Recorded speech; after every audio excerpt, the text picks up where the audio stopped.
അപ്പോൾ എല്ലാവർക്കും പുതിയൊരു വീഡിയോയിലേക്ക് സ്വാഗതം. നമ്മൾ ഇന്നെന്താ ചെയ്യാൻ പോകണമെന്ന് വെച്ച് കഴിഞ്ഞാൽ കുറേ ദിവസമായിട്ട് അടുപ്പിച്ചിട്ട് നമ്മൾ റിവ്യൂസ് വീഡിയോസ് ചെയ്തുകൊണ്ടിരിക്കുകയാണ്. അതായത് നമ്മൾ ചെയ്തതിൽ ഇപ്പോൾ അടുത്ത് റീസെൻ്റായിട്ട് ചെയ്തത് ഗുരുവായൂരമ്പല നടേൻ്റെ റിവ്യൂ, അതുപോലെ തന്നെ ടെർബോ ട്രെയിലറിൻ്റെ റിവ്യൂ, അങ്ങനെ കുറേ റിവ്യൂകൾ ചെയ്തിട്ടുണ്ടായിരുന്നു. അപ്പോൾ ഇന്ന് നമ്മുടെ മൂന്നാമത്തെ മൂന്നാമത്തെ അല്ല 6ാമത്തെ റിവ്യൂ ആണ്. അതായത് അതിന് മുമ്പ് നമ്മൾ കുറേ സിനിമകൾ ചെയ്തിട്ടുണ്ട്.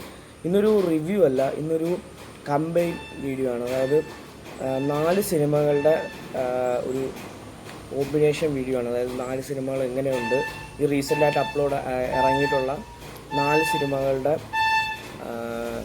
റിവ്യൂ ആണ്. അപ്പം നമുക്ക് ആദ്യത്തെ സിനിമ എന്ന് പറയുന്നത് 4 സിനിമ എന്ന് പറയുന്നത് ആവേശം, ആടുജീവിതം, മഞ്ഞുവൽ ബോയ്സ്, പ്രേമലു, അങ്ങനെ 4 സിനിമയുടെ, ഇത് 4 ഞാൻ കണ്ട സിനിമയാണ്. 4 സിനിമയുടെ ഒരു ഇതാണ് പറയാൻ പോകുന്നത്, നിങ്ങളോട് റിവ്യൂ ആണ് പറയാൻ പോകുന്നത്. ആദ്യം നമുക്ക് ആവേശം എടുത്തു കഴിഞ്ഞാൽ, ആവേശത്തിൽ പറയുന്നത് എന്താണ്, ആവേശവും അതുപോലെ തന്നെ ഈ 3 സിനിമകളായിട്ടും നല്ല വ്യത്യാസമുണ്ട്. അതായത് ആവേശം എന്ന് പറയുന്നത് ഒരു ഹോസ്റ്റൽ ജീവിതത്തിൽ നടക്കുന്ന ബാംഗ്ലൂരിൽ നടക്കുന്ന ഒരു കഥയാണ്. പക്ഷേ ഇനിയിപ്പോൾ ആടുജീവിതം വരികയാണെങ്കിൽ ആടുജീവിതം റിയലായിട്ട് നടന്നൊരു കഥയാണ്. മഞ്ഞുവൽ ബോയ്സ് ആണെങ്കിലും റിയലായിട്ട് നടന്നൊരു കഥയാണ്. എന്നാൽ പ്രേമലു ആണെങ്കിലും ഒരു കോമഡി അല്ലെങ്കിൽ ഒരു നല്ലൊരു സിനിമയാണ്, കോമഡി ബേസുള്ളൊരു സിനിമയാണ്.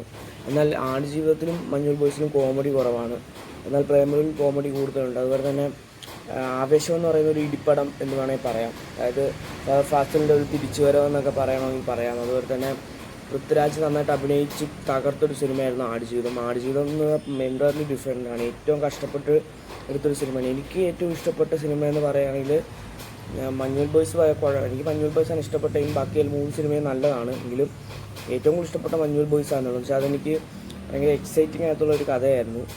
അപ്പോൾ ഈ ചെറിയ കാര്യങ്ങൾ പറയാൻ വേണ്ടിയാണ് ഇന്നത്തെ വീഡിയോ വന്നത്. അപ്പോൾ ഇത്രയൊക്കെ ഉള്ളൂ ഇന്നത്തെ വീഡിയോ.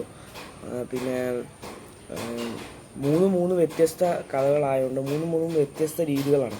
ഇടി, കോമഡി, പിന്നെ റിയൽ സ്റ്റോറി, അങ്ങനെയൊക്കെയാണ്. അപ്പോൾ ഇന്നത്തെ വീഡിയോ ഇത്രേ ഉള്ളൂ. അപ്പോൾ ഇത് പറയാൻ വേണ്ടി വന്നത്. അപ്പോൾ എല്ലാവർക്കും ബൈ ഗായ്സ്.